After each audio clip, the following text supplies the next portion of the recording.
1947 August 15 இந்தியாவோட வரலாற்றிலே ஒரு மறக்க முடியாத நாள். அன்னைக்கு நள்ளிரவுல இந்தியா ஒரு புதிய பயணத்தை நோக்கி தொடங்கிருச்சு. ஆனா ஒரு கேள்வி, இந்தியா உண்மையிலேயே ஒரு நாள்ல சுதந்திரம் பெற்றுச்சா? அப்படின்னா கிடையாது. அந்த ஒரு நாளுக்கு பின்னால பல ஆண்டுகள் போராட்டம் இருந்துச்சு. ஆயிரக்கணக்கான மக்களோட தியாகம், சிறை தண்டனைகள், துப்பாக்கி சூடுகள், மேலும் சுதந்திரத்தோட சேர்த்து இந்தியா ஒரு மிகப்பெரிய வலியும் இருந்துச்சு. அதாவது இந்தியா ஒரு பிரிவினையும் சந்திச்சது. அப்படின்னா, இந்தியா இப்படி சுதந்திரம் பெற்றது தெரியுமா? அத பத்தி தான் இந்த வீடியோல பார்க்க போறோம். 1600ஆம் ஆண்டுல ஈஸ்ட் இந்தியா கம்பெனி இந்தியாவுக்கு வெறும் வர்த்தகம் செய்ய மட்டும் தான் வந்தாங்க. ஆரம்பத்துல அவங்களோட நோக்கம் வணிகம் மட்டும் தான். ஆனா காலப்போக்குல அவங்க இந்தியாவோட அரசியல் விவகாரத்துல தலையிட ஆரம்பிச்சாங்க. போர்கள், உடன்படிக்கை இந்த மாரி அரசியல் தந்திரங்கள் மூலம் ஈஸ்ட் இந்தியா கம்பெனி தன்னோட கட்டுப்பாட்ட விரிவடைந்துகிட்டே வந்துச்சு. 1857ல நடந்த பெரிய கிளர்ச்சிக்கு அப்புறம் நிலைமையே தலைகீழா மாறுச்சு. 1857ல இந்திய நிர்வாகம் ஈஸ்ட் இந்தியா கம்பெனியிலிருந்து நேரடியா பிரிட்டிஷ் கவுனுக்கு மாற்றப்பட்டுச்சு. அதுக்கப்புறம் தான் இந்தியா நேரடியா பிரிட்டிஷ் ஆட்சிக்கு கீழ வந்துச்சு.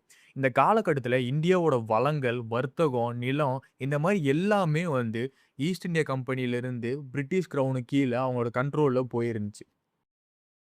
1857ல இந்தியாவோட பல பகுதிகள்ல பிரிட்டிஷ் ஆட்சிக்கு எதிரா மிகப்பெரிய கிளர்ச்சிகள் ஏற்பட்டுச்சு.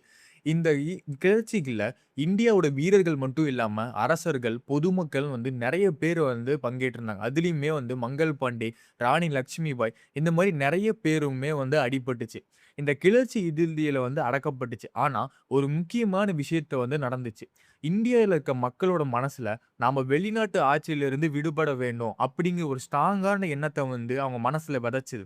இதுக்கு வருஷத்துக்கு முன்னாடியே தென்னிந்திய பகுதிகள்ல நெறைய அரசர்கள் திப்பு சுல்தான், தீரன் சின்னமுல்லை, வீரபாண்டிய கட்டபொம்மன், வேலு நாச்சியார் இந்த மாரி ஏகப்பட்ட பேரு அவங்களுக்கு முன்னாடியே ரெவல்யூஷன் ஆரம்பிச்சிருந்தாலும், இந்த ரெவல்யூஷன் தான் நெறைய மக்கள் கிட்ட போய் சேர்ந்துச்சு. அதனாலேயே இது மிகப்பெரிய மாற்றமாவும் இருந்துச்சு.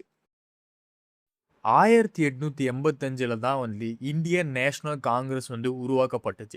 ஆரம்ப கட்டத்துல இதோட நோக்கம் உடனடியா போய் ஆட்சிய புடிக்கிறது கிடையாது. இந்தியர்களுக்காக ஒரு நிர்வாகத்திலயும், அரசியல்லயும் அதிகமான உரிமை வேண்டும் அப்படிங்கிற கோரிக்கைய முன் வச்சு தான் முதல்ல இந்த கட்சிய தொடங்கப்பட்டுச்சு. காலப்போக்குல காங்கிரஸ் ஒரு மிகப்பெரிய தேசிய இயக்கமா வளர்ந்துச்சு. நாடு முழுக்கவே அதோட இயக்கங்கள்ல இருந்து தலைவர்கள் நெறைய பேர் வந்துகிட்டே இருந்தாங்க. தாதாபாய் நரோஜி, கோபால கிருஷ்ண கோகலே, பால் கங்காதர் திலக் போன்ற தலைவர்கள் தேசிய உணர்வ வளர்த்து எடுத்துக்கிட்டே இருந்தாங்க.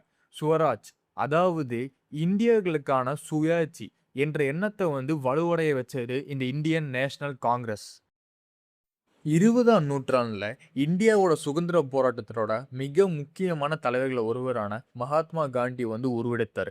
அவரோட முக்கியமான ஆயுதமே அகிம்சை. அதாவது நான் வயலன்ஸ். அதோட சத்தியாகிரகம். 1919ல ஜாலியன் வாலாபாக் படுகொலையில இந்திய மக்கள் பிரிட்டிஷுக்கு எதிரா இன்னுமே கோபத்து அதிகமாயிட்டே இருந்துச்சு. அதோட காந்தியோட தலைமையில பல பெரிய மக்கள்கள் தொகையில் இயக்கமா உருவெடுத்தாங்க. அதோட 1920ல காந்தி தலைமையில நான் கோஆப்பரேஷன் மூவ்மெண்ட் தொடங்கப்பட்டுச்சு. அதன் யோசனையின்படி பிரிட்டிஷ் ஆட்சிக்கு நாம ஒத்துழைக்காம இருந்தாவே, அதோட ஆட்சியோட அடித்தளமே பலவீனமாகும். அதனால மக்கள்கள் அரசு நிறுவனங்கள், வெளிநாட்டு பொருட்கள் இந்த மாரி ஏகப்பட்ட விஷயங்கள புறக்கணிக்க ஆரம்பிச்சாங்க. சுதந்திர போராட்டத்த வெறும் ஒரு சில தலைவர்கள் இயக்கமா இல்லாம, கோடிக்கணக்கான மக்களோட இயக்கமா இது மாறுச்சு. அதோட 1930ல காந்தி தலைமையில் நடந்து பெற்ற டாண்டி மார்ச் அதாவது உப்பு சத்தியாகிரகம். உலகத்தில வரலாற்றில மிக புகழ்பெற்ற போராட்டங்கள்ல ஒன்றா இது மாறுச்சு. அன்னைக்கு உப்புக்கு வரி விதிச்ச பிரிட்டிஷ் அரசாங்கங்கள எடுத்து, காந்தி அவருடைய ஆதரவுகளோட உப்பு சத்தியாகிரகம் நடந்து வெற்றிகரமா முடிச்சாரு. சாதாரணமா நம்முடைய சமையல் அறையில இருக்கும் இந்த ஒரு பொருளான உப்பு, அன்னைக்கு பிரிட்டிஷ் ஆட்சிக்கு எதிரா ஒரு மிகப்பெரிய அரசியல் சின்னமா மாறுச்சு. இது மூலமா இந்தியாவோட சுதந்திர போராட்டம் உலகத்தோட கவனத்த ஈர்த்துச்சு. நம்ம நெறைய பேருக்கு இது அப்பதான் போய் சேர்ந்துச்சு. இந்தியாவோட சுதந்திர போராட்டத்துல ஒரே ஒரு மனுஷர் மட்டுமே இல்ல. பல தலைவர்கள் பல்வேறு வகையில போராடிட்டே இருந்தாங்க. அதுல முக்கியமான ஒருத்தரான சுபாஷ் சந்திர போஸ், அவருடைய இந்தியன் நேஷனல் ஆர்மி ஐஎன்ஏ இல்லைன்னா அசாட் ஹிண்ட் ஃப்யூஜி அதன் மூலமாவும் பிரிட்டிஷ் ஆட்சிக்கு எதிரா ஆயுத போராட்டம் வந்து அவர் முன்னெடுத்தார். அவருடைய புகழ்பெற்ற அழைப்பே வந்து, "எனக்கு ரத்தத்தை குடுங்கள், நான் உங்களுக்கு சுதந்திரத்தை தருகிறேன்." அந்த புரட்சி எண்ணம் வெளிப்படுத்துறதுனாலேயே எல்லாத்தோட மனசுலயுமே வந்து இது அதிகபட்சமா இருந்துச்சு. அதிலயுமே வந்து அவர் இன்னுமே வந்து நம்ம தமிழ்நாட்டோட கனெக்ஷனா வந்து, எனக்கு அடுத்த ஒரு ஜென்மம்னு இருந்தா, நான் வந்து ஒரு தமிழனா பிறக்கணும்னு வந்து சொன்னாரு. அது ஏன்னா, இந்த ஐஎன்ஏ வந்து தொடங்கப்பட்ட டைம்லயே வந்து, நெறைய வந்து சவுத் ஈஸ்ட்லேருந்து நம்ம தமிழ்நாட்டிலருந்து நெறைய பேரு போய் அந்த இதுல வந்து சேர்த்திருக்காங்க. அதோடுமே வந்து ஜான்சி ரெஜிமெண்ட்லயுமே நெறைய நம்ம தமிழ்நாட்ட சேர்ந்த பெண்கள் அங்க போய் வந்து பணிபுரிஞ்சிருக்காங்க. முத்துராமலிங்க தேவரோடையுமே வந்து இவருக்கு ரொம்ப ஸ்ட்ராங்கான பாண்ட் வந்து இருந்துச்சு. அவர் ஐஎன்ஓல வந்து ஆட்கள சேர்க்கறதுக்கு முத்துராமலிங்கர் ஒரு பெரிய உதவியுமே வந்து செஞ்சிருக்காரு. அதுபோல பகத்சிங், சந்திரசேகர் ஆசாத், சூர்யா சென் போன்ற புரட்சியாளர்களுமே வந்து இளைஞர்களிடம் இன்னும் தேசிய உணர்வ வந்து ஏற்படுத்துனாங்க. எனவே இந்தியா சுதந்திர போராட்டத்துல அகிம்சை போராட்டம் மட்டும் இருந்துச்சான்னு கேட்டா இல்ல. புரட்சிகர இயக்கமும் இருந்துச்சான்னு கேட்டா இல்ல. ஆயுத போராட்டம் மட்டும் இருந்துச்சான்னு இல்ல. இந்த மாரி எல்லா வகையிலுமே வந்து போராட்டங்கள் இந்தியால நடைபெற்றுக்கிட்டே தான் இருந்துச்சு. 1946ல கேபினெட் மிஷன் இந்தியாவுக்கு வந்துச்சு. அதோட நோக்கம் என்னன்னா, பிரிட்டிஷ் ஆட்சியிலிருந்து அதிகாரத்த வாங்கி இந்தியாவுக்கு வந்து எப்படி தர்றது? அத பத்தி தான். ஆனா, அங்க இருந்த நெறைய குழுக்களுக்கு இடையே கருத்து வேறுபாடுகள் அதிகமா இருந்துச்சு. முக்கியமா காங்கிரஸ், அப்புறமேட்டு முஸ்லீம் லீக். அவங்களுக்கு இடையே எதிர்கால ஆட்சி வந்து குறித்து நெறைய வேறுபாடுகள் வந்து இருந்துச்சு. ஒருங்கிணைந்த இந்தியாவ உருவாக்காம, இது வந்து ஏகப்பட்ட விஷயங்கள் தள்ளி போய்க்கிட்டே இருந்துச்சு. 1947ல தான் இந்தியா சுதந்திரம் பெறுவங்க வந்து உறுதியாச்சு. ஆனா, இந்தியா ஒரே நாடாகாம இல்லாம, பாகிஸ்தான்னு வந்து இன்னொரு நாடா மாறுச்சு. 1947 இந்தியன் இண்டிபெண்டன்ஸ் ஆக்ட் 15 ஆகஸ்ட் 1947 முதல் இந்தியா மற்றும் பாகிஸ்தான் 2 நாடுகள் வந்து இண்டிபெண்டன்ட்டா வந்து உருவாகும்னு சொல்லி சட்டத்த வந்து ஏத்துனாங்க. லார்ட் மவுண்ட் பேட்டன் அவர் தான் வந்து தலைமை வகிச்சாரு. ஆரம்பத்துல பிரிட்டிஷ் வந்து வித்ட்ராவல் பண்றது வந்து ஜூன் மாசம் 1948ல தான் நடக்கும்னு வந்து தீர்மானிக்கப்பட்டுச்சு. ஆனா, இது வந்து முன்னதாகவே வந்து நடைபெற்றுச்சுன்னு வந்து சொல்றாங்க.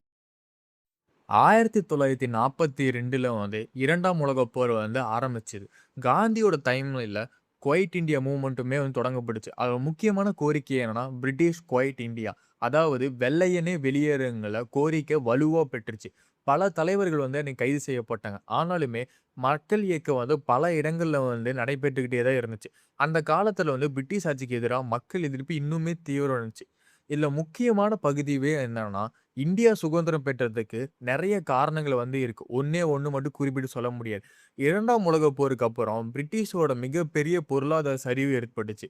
ராணுவ அழுத்தம் அதிகமா இருந்துச்சு. அதே நேரத்துல இந்தியாவோட சுதந்திர கோரிக்கையுமே வந்து வந்துகிட்டே இருந்துச்சு.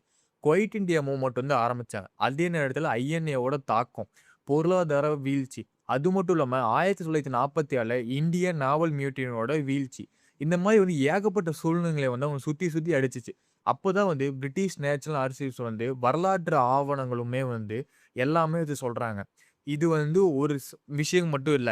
ஏகப்பட்ட விஷயங்கள் சொல்லி கூட்டா வந்தனாலமேட்டு அவங்க வந்து ஒரேடியா வந்து நம்ம வுட்டுட்டு போகுற மாரி ஆயிப்போச்சு. 1947ல கிளிமெண்ட் அட்லி வந்து தலைமையிலான லேபர் கவர்ன்மென்ட் பிரிட்டன் அவங்க ஆட்சிக்கு வந்தாங்க. இந்தியாவுக்கு அதிகாரத்த மாற்றுவது குறித்து பிரிட்டிஷ் கவர்ன்மென்ட் வேகமா நடவடிக்கை எடுக்க அப்பதான் ஆரம்பிச்சாங்க. ஒரு வழியா ஆகஸ்ட் 15, 1947 பல தலைமுறைகளோட போராட்டத்திற்கு பிறகு இந்தியா சுதந்திரம் பெற்றுச்சு. ஜவஹர்லால் நேரு இந்தியாவோட முதல் பிரதமரா வந்து பதவியேற்றார். அவரோட வரலாற்று சிலம்பம் வரையில ட்ரைஸ்ட் வித் டெஸ்டினி வந்து உரைய வந்து நிகழ்த்தினார். அந்நேரத்துல வந்து இந்தியா ஒரு புதிய நாட்ட உருவாக்கும் பொறுப்ப தன் தோள்ல வந்து சுமந்துச்சு. ஆனா அந்த மகிழ்ச்சிக்கு பின்னால ஒரு மிகப்பெரிய வந்து சோகம் வந்து இருந்துச்சு. பார்ட்டிஷன். இந்தியா மற்றும் பாகிஸ்தானுக்கு பிரிக்கப்பட்டபோது பஞ்சாப், பெங்கால் இந்த மாரியோட பகுதிகள் வரையறையே வந்து நெறைய வந்து பிரச்சனை உருவாகுச்சு. எல்லைகள் அறிவிக்கப்பட்டதுக்கு அப்புறமேட்டு இண்டிபெண்டன்ஸ்க்கு 2 நாட்கள் கழித்து ஆகஸ்ட் 17, 1947 அதாவது சிலர் சுதந்திரத்த கொண்டாடிட்டு இருந்த அதே நேரத்துல, தாங்க வாழ்ந்த பகுதி வந்து எந்த நாட்ல வந்து இருக்கும் அப்படின்னு தெரியாம நெறைய வந்து மக்கள் கஷ்டப்பட்டுட்டு இருந்தாங்க. புதிய எல்லைகள வந்து கடந்து 15 மில்லியன் அதாவது அதுக்கும் மேற்பட்ட மக்கள் வந்து இடம்பெயர்ந்து போனாங்க வந்து வரலாற்று ஆய்வுகள் வந்து சொல்றாங்க. இந்த இடம்பெயர்வுக்கு மிகப்பெரிய வந்து வன்முறைகள் வந்து நிகழ்த்தப்பட்டுச்சுன்னு வந்து சொல்றாங்க. ஆகஸ்ட் 15 வந்து வெறும் கொண்டாடப்படும் நாள் மட்டும் இல்ல. அதுக்கு பின்னாடி என்னதான் வந்து சந்தோஷம் இருந்தாலும், நெறைய பேரோட பிரிவோட வலிகள் வந்து அதோட அதிகமா வந்து இருந்துச்சு. 1947ல இந்தியா ஒரு வழியா வந்து சுதந்திரம் வந்து பெற்றதுக்கப்புறம், நாடு மிகப்பெரிய சவால்கள வந்து சந்திக்க தயாரா இருந்துச்சு. வறுமை, கல்வி அறிவு வந்து குறைவு, அதோட அடிப்படை வசதிகள் வந்து நெறைய பிரச்சனை. பிரிவினைவாதம் வந்து உச்சத்துல வந்து இருந்துச்சு. ஏன்னா, அப்ப வந்து நூற்றுக்கணக்கான ராஜாக்கள் வந்து இருந்தாய்ங்க. அவங்க வந்து சுதந்திரம் வாங்கும்போது எல்லாம் ஒண்ணா இருந்தாங்க. ஆனா, அதுக்கப்புறமேட்டு எல்லாருமே பிரிஞ்சுகிட்டு தான் இருந்தாங்க.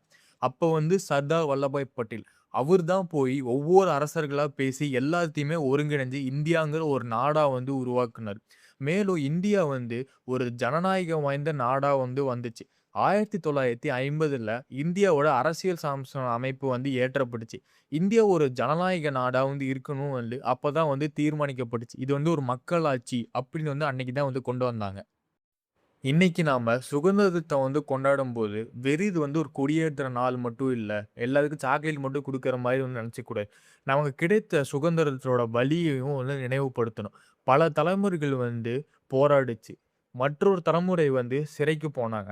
பலர் தங்களோட வீடுகள வந்து இழந்தாங்க. வாழ்க்கையும் சேர்த்து. பிரிவினைனால நெறைய குடும்பங்களே வந்து இழந்துச்சு. ஆனா, சுதந்திரம் வந்து நமக்கு வந்து கிடைச்ச ஒரு பரிசு மட்டும் இல்ல. அது வந்து ஒரு பாதுகாப்பு.